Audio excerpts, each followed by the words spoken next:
जब से हम नीट की तैयारी शुरू करते हैं, हमारे दिमाग में सिर्फ एक ही गोल होता है कि जाना है तो सिर्फ गवर्नमेंट मेडिकल कॉलेज में जाना है, क्योंकि प्राइवेट मेडिकल कॉलेज में खर्चा 1 करोड़ तक भी जा सकता है। पर जब हम बहुत मेहनत करके गवर्नमेंट कॉलेज में आ जाते हैं, हमको पता चलता है कि खर्चे कितने होते हैं। और ये सिर्फ ऑन पेपर ये जो कॉलेज का एक्सपेंस है, खर्चा इससे काफ़ी ज़्यादा होता है। तो ये कॉम्प्रिहेंसिव वीडियो रहेगी जिसमें मैं आपको बताऊंगा कि आपके एडमिशन से कॉलेज से निकलने तक आप कितना खर्चा करने वाले हैं, और मैं इसमें वो सारे खर्चे इंक्लूडेड करूंगा जो बहुत सारे लोग इग्नोर कर देते हैं, और ये छोटे छोटे खर्चे ऐड होकर बहुत बड़ा खर्चा बन जाते हैं। और इस वीडियो के एंड में मैं आपको बताऊँगा वो सारे स्कॉलरशिप के बारे में कि आप बिना लोन लिए कैसे अपने मेडिकल कॉलेज का सारा एक्सपेंसेस निकाल सकते हैं और अपने फैमिली को बर्डन से बचा सकते हैं। तो आप वीडियो को पूरा लास्ट तक देखिएगा।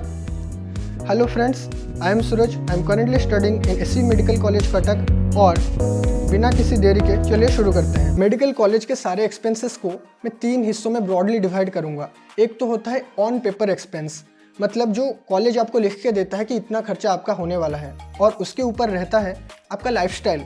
जब आप घर से निकल के कॉलेज में या हॉस्टल में आप रहना शुरू करते हैं, आप खर्चा कितना करेंगे। और थर्ड होता है पढ़ाई का खर्चा, जो मेन एक्सपेंस होता है कि आपको एमबीबीएस पढ़ने के लिए आपको कितना ज़्यादा खर्च करना पड़ेगा, किताबों पे, सब्सक्रिप्शन पे, और भी बहुत सारी छोटी छोटी चीज़ों पे। ऑन पेपर एक्सपेंस जो मेरे कॉलेज में है 3,91,000 रुपीज़। मैं PDF आपको डिस्क्रिप्शन में अटैच कर दूंगा। इसमें बहुत सारे खर्चे लिखे हुए रहते हैं, जैसे कि एडमिशन फ़ीस। हमारे कॉलेज में जब आप काउंसलिंग के बाद एडमिशन लेते हैं, आपको 37,000 रुपये फर्स्ट ईयर में पे करने होते हैं, और इस एडमिशन फ़ीस में वो tuition fees, hostel fees, exam fees ये सब ऐड करके लेते हैं। तो फर्स्ट ईयर में जब आप एडमिशन करेंगे, आपका खर्च होगा करीब 40,000 रुपये, जो होगा ट्यूशन फ़ीस और एडमिशन फ़ीस। और उसके बाद आपको फर्स्ट ईयर में 15,000 रुपये हॉस्टल का एक्सपेंस देना पड़ेगा। और ये हॉस्टल का एक्सपेंस आपको इमीडिएटली पे नहीं करना है। जब आप फर्स्ट ईयर का एग्ज़ाम ख़त्म हो जाएगा और उसके बाद आप अपना सेकेंड ईयर में रीएडमिशन करने वाले होंगे, तब आपको ये पैसे देने होते हैं। तो एडमिशन और रीएडमिशन के तौर पर आपका फर्स्ट, सेकेंड, थर्ड, फोर्थ और फाइनल ईयर तक आपका पूरा खर्चा होगा करीब 1 लाख रुपए, जिसमें हर ईयर करीब ये 20,000 रुपये का रहता है। ठीक है, समझ गया। और उसके बाद होता है second, hostel expense. First year में ये 15,000 रुपये होता है, और सेकेंड ईयर में और उसके ऑनवर्ड्स ये 12,000 रुपये पर ईयर रहता है।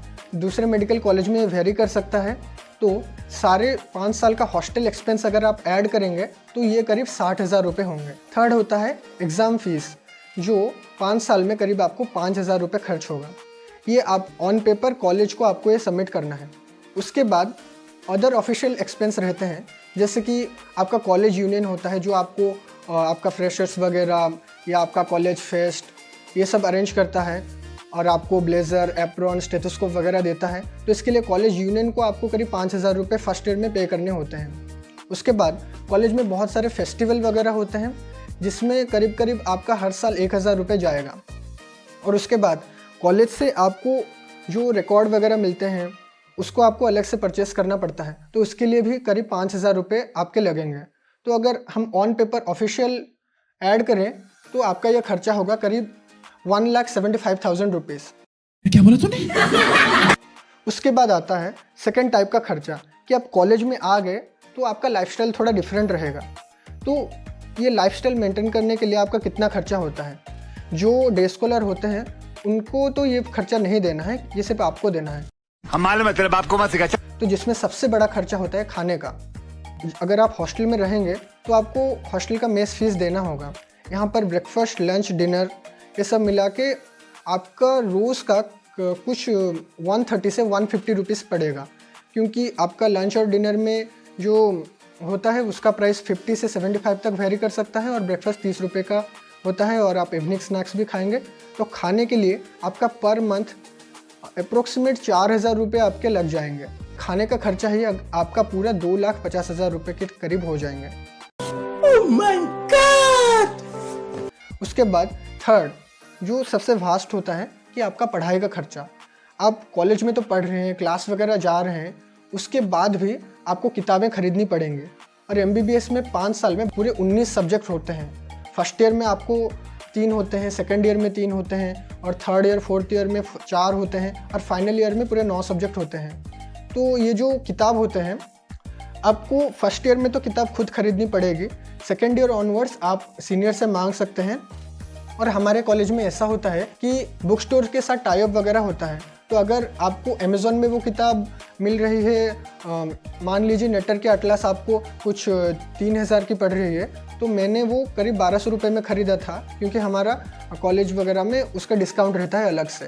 तो हर एक किताब की प्राइस 500 रुपये से शुरू होकर 2000 रुपये, या कुछ किताबें उससे ज़्यादा भी होते हैं। तो आपको हर ईयर कुछ 5000 रुपये, first year, second year, third year, fourth year में 5000 रुपये आपके लगेंगे, और फाइनल ईयर में क्योंकि ज़्यादा किताबें होती हैं तो वो कुछ 9-10 हज़ार रुपये आपके लग सकते हैं। उसके बाद नोटबुक वगैरह ख़रीदना पड़ेगा, या स्टडी मटेरियल वगैरह ख़रीदना पड़ेगा, तो उसका खर्चा अलग रहता है। ये सिर्फ किताबों के लिए आपका करीब 5 साल में पूरे 30,000 रुपये जाने वाले हैं। थर्ड जो सबसे बड़ा एक्सपेंस होता है वो कोचिंग का। जी हाँ, आपको मेडिकल कॉलेज में भी कोचिंग के ऊपर डिपेंड करना पड़ेगा, क्योंकि फर्स्ट ईयर से भी बहुत सारे बच्चे पीजी की प्रिपरेशन शुरू कर देते हैं। तो ये जो सब्सक्रिप्शन रहते हैं डिफरेंट ऐप का, जैसे हो गया मेरो, प्रेप लैडर, सेरिबेलम, ई गुरुकुल, डॉक ट्यूटोरियल, ऐसे बहुत सारे सब्सक्रिप्शन होते हैं। ये तो कोई स्पॉन्सर्ड वीडियो नहीं है, पर ये सारे सब्सक्रिप्शन में आपका 2 तरीके से खर्चा होता है। आइदर आप ईयर वाइज ले सकते हैं, फर्स्ट ईयर में, सेकेंड ईयर में और उसके ऑनवर्ड्स, या आप टोटल मिला के ले जाएंगे, जिसमें आपको सारे 5 साल के सब्जेक्ट मिलेंगे और उसके साथ आपको स्टडी मटेरियल भी मिलेगा। तो ये सारे खर्चे अगर आप एडअप करें तो हर ईयर ये 5 से 7 हज़ार रुपये होता है। कॉलेज का उसका अलग डिस्काउंट होता है, पर आप एवरेज मान के चलिए ये 5 से 7 हज़ार रुपये होते हैं फर्स्ट ईयर और सेकेंड ईयर में। और उसके बाद अगर आप कंबाइंड वे में लेना चाहें तो ये कुछ 2 साल का आपको 50,000 रुपये पड़ेगा। अगर हम सारे रुपए ऐड कर दें तो ये करीब 75,000 रुपये हो जाएंगे। आपको सब्सक्रिप्शन ऐप के लिए आपको खर्च करना पड़ेगा। कॉलेज का खर्चा, खाने का खर्चा, किताबों का खर्चा और सब्सक्रिप्शन का खर्चा, इतना करने के बाद आपको अपनी लाइफ को स्मूथ करने के लिए, आपकी पढ़ाई को स्मूथ करने के लिए आपको और भी ज़्यादा खर्च करना पड़ता है। और ये जो आगे मैं जितने एक्सपेंसेस बताने वाला हूँ ये आप डिक्रीज कर सकते हैं। देखो, बहुत सारे इंस्ट्रूमेंट आपको ख़रीदने पड़ते हैं, जैसे स्टेथोस्कोप हो गया, ब्लड प्रेशर नापने के लिए मैनोमीटर हो गया, ये आपको सब अपने पैसों से खर्च करने पड़ेंगे। पर फर्स्ट ईयर में आपको ये सब खर्च करने की ज़रूरत नहीं, क्योंकि कॉलेज में हमको प्रैक्टिकल के टाइम पे स्टेथोस्कोप वगैरह सब प्रोवाइड करते हैं।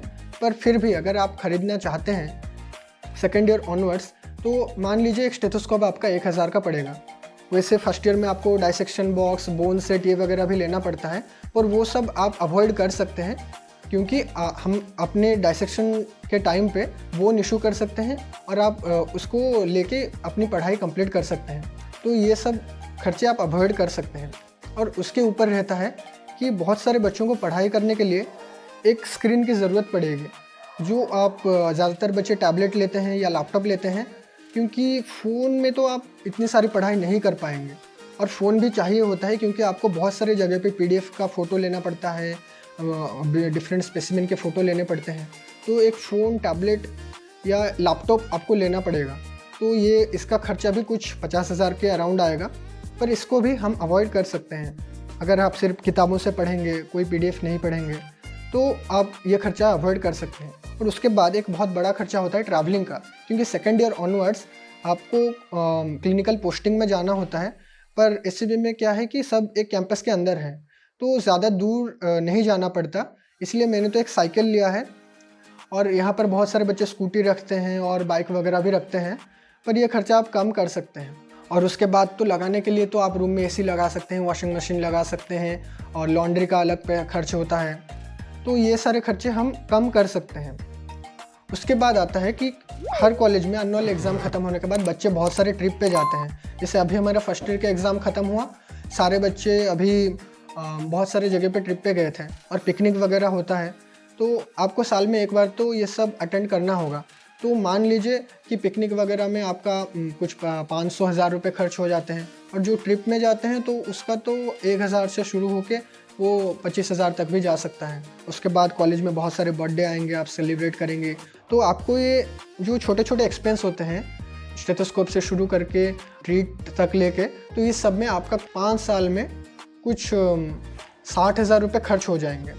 तो अगर हम सारी चीज़ों को ऐड करें, जैसे कॉलेज की फ़ीस और हॉस्टल की फ़ीस मिला के 1,75,000 और उसके बाद 2,50,000 रुपये खाने के लिए, 75,000 डिफरेंट ऐप के सब्सक्रिप्शन लेने के लिए, 30,000 रुपये किताबों पे, 60,000 रुपये आपके अदर एक्सपेंसेस को ऐड करके ये खर्चा करीब करीब 6 लाख तक पहुंच जाता है। क्या आपको ये सब एक्सपेंस निकालने के लिए लोन लेना पड़ेगा? देखिए, क्लियर आंसर है नहीं, क्योंकि मैं अभी पढ़ रहा हूँ और मेरा सारा खर्चा मेरे स्कॉलरशिप वगैरह से निकल जाता है। तो अभी मैं बताने वाला हूँ कि कौन कौन से इनकम के सोर्स हैं आपके पास। देखिए, उड़ीसा में पूरे इंडिया में सबसे ज़्यादा पैसे देते हैं इंटर्नशिप पे, और अभी इसको बढ़ा के 42,000 रुपीज़ कर दिया है। तो इंटर्नशिप के टाइम पे अगर आप 1 साल का इंटर्नशिप करते हैं तो 40,000 पर मंथ लेके आप कुछ 4 लाख रुपए से ज़्यादा इनकम करेंगे। आपका ज़्यादातर एक्सपेंसेस का खर्चा तो यहाँ से निकल जाएगा। पर अभी शुरुआत के लिए आपको कहाँ कहाँ से पैसा मिल सकता है, जैसे कुछ स्कॉलरशिप होते हैं जो आप अप्लाई करेंगे तो आपको मिलना मस्ट है, और बहुत सारे स्कॉलरशिप ऐसे होते हैं कि आप अप्लाई करेंगे और उसका कम चांस होता है आपको मिलेगा या नहीं मिलेगा, वो डाउट में होता है। तो मैं आपको श्योर शॉर्ट स्कॉलरशिप का नाम बताता हूँ। अगर आप इकोनॉमिकली पुअर सेक्शन से आते हैं तो गवर्नमेंट का बहुत सारा स्कीम होता है। जैसे फर्स्ट होता है ई मेधावृत्ति, जिसके अंडर में टेक्निकल एंड प्रोफेशनल वाला कोर्स अगर आप सिलेक्ट करेंगे तो उसमें जिसमें आपको 1 लाख रुपए मिलेगा। दूसरा होता है कि जो एग्रीकल्चर डिपार्टमेंट देती है, उसके बाद लेबर एंड ईएसआई डिपार्टमेंट से बच्चों को लेबर कार्ड के थ्रू स्कॉलरशिप मिलता है। और होता है SC ST और MBC वेलफेयर करके जो बोर्ड होता है उड़ीसा का, उससे भी बच्चों को स्कॉलरशिप मिलता है। अगर आप ST SC कैटेगरी से बिलोंग करते हैं तो ये जो ST SC और MBC वाला जो स्कॉलरशिप है, जिसको हम पोस्ट मैट्रिक भी बोलते हैं, तो इससे आपको साल में कुछ 80,000 रुपीज़ मिल सकते हैं, तो जिससे आपका साल का सारा खर्चा निकल सकता है। और उसके बाद अगर आपके पापा फार्मर हैं तो आपको कालिया स्कॉलरशिप मिलता है, वो कुछ 40,000 रुपये पर ईयर होता है। पर ये कालिया स्कॉलरशिप और पोस्ट मैट्रिक स्कॉलरशिप, इन दोनों का क्राइटेरिया है कि आपको सिर्फ एक ही स्कॉलरशिप मिलेगा। उसके बाद होता है लेबर कार्ड का स्कॉलरशिप, जिससे आपको 40,000 रुपये पर ईयर मिलेगा। और इसमें क्या होता है ना कि अगर आप लेबर कार्ड का स्कॉलरशिप अप्लाई करते हैं तो आपको किसी और एक डिपार्टमेंट से स्कॉलरशिप अप्लाई करने का चांस मिलता है। तो मैंने 4 स्कॉलरशिप के नाम लिए, E Medhavritti, Kalia scholarship, labour card scholarship और पोस्ट मैट्रिक स्कॉलरशिप। तो ये सारे 4 मेन टाइप के स्कॉलरशिप होते हैं, जिसको आप स्कॉलरशिप पोर्टल अगर आप सर्च करेंगे, स्कॉलरशिप पोर्टल उड़ीसा, तो उसमें आप जाके ये सारे स्कॉलरशिप अप्लाई कर सकते हैं अपने एलिजिबिलिटी के अकॉर्डिंग। और उसका भी प्रोसीजर थोड़ा लॉन्ग होता है। एक तो आपको ऑनलाइन ये सब अप्लाई करना पड़ता है, सेकंड आपको फॉर्म लेके कॉलेज में सबमिट करना होता है, वो इंस्टीट्यूट आपको रिकमेंड करेगा, उसके बाद डिस्ट्रिक्ट अथॉरिटी अप्रूव करेगी, उसके बाद आपके बैंक अकाउंट में वो पैसे आ जाएंगे। उसके ऊपर कुछ प्राइवेट स्कॉलरशिप रहते हैं जो मेरे दोस्तों को मिले हुए हैं, तो उनका थोड़ा क्राइटेरिया अलग होता है। जैसे एक होता है फाउंडेशन फॉर एक्सीलेंस, उसका एक स्कॉलरशिप मिलता है, जिसका क्राइटेरिया है कि अगर आपने 12th के पास होने के बाद 3 साल के अंदर नीट निकाला है तो ये उन बच्चों को सिलेक्ट करते हैं। तो ये कुछ 50,000 रुपये साल के देते हैं, और इनका स्कोप है कि लाइफ में जब सेटल हो जाएं डॉक्टर बनके तो आप एक और बच्चे की एजुकेशन को स्पॉन्सर करने की कोशिश करेंगे। दूसरा होता है जो अभी रिसेंटली शुरू हुआ है, अटूट बंधन फैमिली, जिसका मैं भी एक मेंबर हूँ।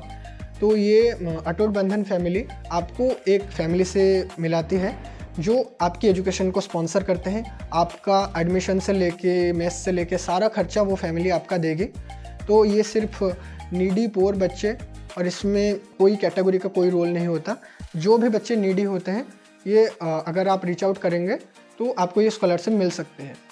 और उसके बाद कुछ और स्कॉलरशिप हैं जो बच्चों ने अप्लाई किया था, और मैंने देखा था 2 साल पहले हमारे कॉलेज से ये मिला हुआ था ये स्कॉलरशिप। एक होता है ONGC स्कॉलरशिप, जो हर साल 2,000 बच्चों को देता है। इसके लिए भी बहुत सारे बच्चे अप्लाई करते हैं। अगर आपका लक अच्छा होगा तो आपको ये स्कॉलरशिप भी मिल सकते हैं, जो हर साल दिसंबर के महीने में निकलता है ONGC स्कॉलरशिप। और उसके बाद एक वेबसाइट होता है बडी फॉर स्टडी करके, तो उसमें भी बहुत सारे स्कॉलरशिप आते हैं, बच्चे अप्लाई करते हैं, पर मैंने कभी नहीं सुना है कि वहाँ से किसी को कोई स्कॉलरशिप मिला है। पर वो वेबसाइट भी आप देख सकते हैं। उसके बाद हर कॉलेज में एक व्हाट्सएप ग्रुप भी होता है जिसमें सारे स्कॉलरशिप का न्यूज़ वगैरह आता है। तो ऑन एंड ऑन अगर आप बात करें तो आपको इंटर्नशिप से और स्कॉलरशिप से जितना भी पैसा मिलेगा उड़ीसा में आप वो सारा खर्चा आराम से निकाल सकते हैं। बाकी स्टेट्स का तो मुझे पता नहीं, पर थोड़ा ऊपर नीचे हो सकता है। पर गवर्नमेंट कॉलेज में भी अगर आप पढ़ेंगे तो खर्चा कुछ 6 लाख के करीब होगा, और उसके बाद इंटर्नशिप से आप 2 से 4 लाख रुपए पा सकते हैं। उसके बाद स्कॉलरशिप वगैरह से भी आप 2 लाख रुपए करीब पा सकते हैं। तो ये रहा सारा एक्सपेंसेस की बात और सारे स्कॉलरशिप के बाद। तो होप आपको ये वीडियो अच्छी लगी होगी और आप काफ़ी मोटिवेट भी हुए होंगे, क्योंकि अगर एक बार आप गवर्नमेंट मेडिकल कॉलेज में आ जाते हैं, आप पूरा स्मूथली अपने MBBS की पढ़ाई कंप्लीट कर सकते हैं। एक बहुत इंपॉर्टेंट बात, आप ये कोर्स के लिए सिर्फ पैसे भी नहीं दे रहे हैं, आप अपना लाइफ का एक पार्ट, अपने लाइफ का, यूथ का 5 ईयर आप इस कोर्स को दे रहे हैं। तो हर सेकंड आपके दिमाग में चलना चाहिए कि पढ़ाई बहुत अच्छे से करनी है, और जितनी मुश्किल से हम इस कॉलेज में एंटर हुए हैं उससे ज़्यादा मेहनत हम इस कॉलेज में करेंगे। सो आज के लिए इतना है। नेक्स्ट वीडियो आपको किस टॉपिक पर चाहिए आप कमेंट बॉक्स में कमेंट कर सकते हैं। तो मैं मिलता हूँ आपको नेक्स्ट वीडियो में। सी या।